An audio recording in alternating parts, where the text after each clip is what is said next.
DAV संस्था देश की उत्कृष्ट संस्थाओं में से एक है जो छात्रों की पढ़ाई के साथ साथ नैतिक मूल्यों पर भी ध्यान केंद्रित करती है। ये बात डीएवी पब्लिक स्कूल के प्रधानाचार्य संजय ठाकुर ने कही।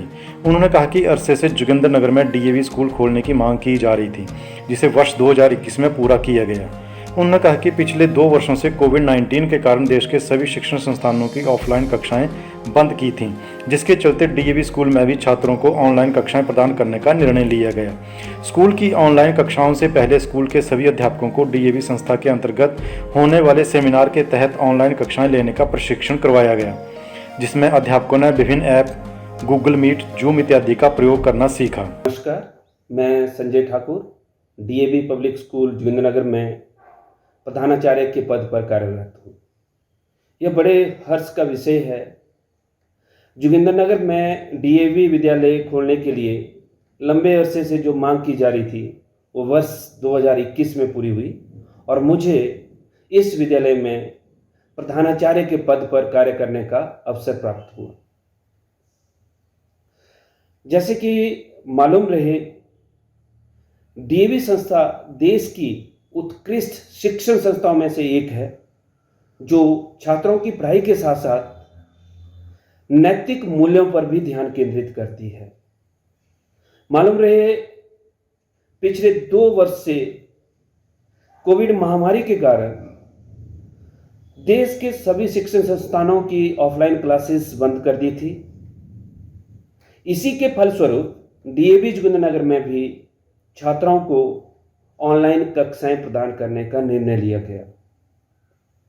हमने अपनी ऑनलाइन कक्षाओं से पहले अपने समस्त अध्यापकों को डीएवी संस्था के अंतर्गत होने वाले सेमिनार्स के तहत ऑनलाइन कक्षाएं लेने का प्रशिक्षण करवाया, जिसमें अध्यापकों ने विभिन्न ऐप्स जैसे कि Cisco Webex, Google Meet, Zoom app आदि को यूज़ करना सीखा।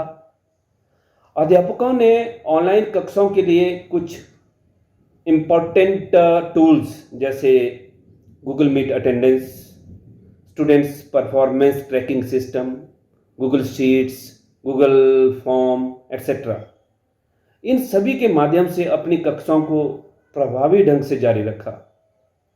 लेकिन जैसे ही कोविड महामारी के मौजूदा स्थिति में सुधार हुआ, हमने सरकार की गाइडलाइंस के तहत 8वीं कक्षा के बच्चों को उनके बोर्ड एग्ज़ाम को ध्यान में रखते हुए उन्हें विद्यालय में बुलाने का निर्णय लिया, जिसके लिए स्कूल में अतिरिक्त टाइम टेबल की भी व्यवस्था की गई है। मुझे आशा है कि जब तक स्थिति में कंट्रोल है तब तक हम पूरी कोशिश करेंगे कि किसी भी छात्र के मन में किसी भी विषय में कोई डाउट ना रहे। मुझे अपने अध्यापकों पर भी पूरा विश्वास है कि जिस लगन और मेहनत से वो काम कर रहे हैं, निश्चय ही उनका यह योगदान इस विद्यालय को नई ऊंचाइयों तक पहुंचाएगा। अंत में मैं जोगिंद्रनगर की समस्त जनता का भी आभार व्यक्त करता हूं कि इस विद्यालय को या इस विद्यालय के विकास करने में निरंतर योगदान दे रहे हैं और मुझे आशा है कि भविष्य में भी हमें जोगिंद्रनगर की पूरी जनता का इसी तरह से सहयोग मिलता रहेगा। धन्यवाद। हिमाचल दस्तक टीवी के लिए जोगिंद्रनगर से अमित सूद।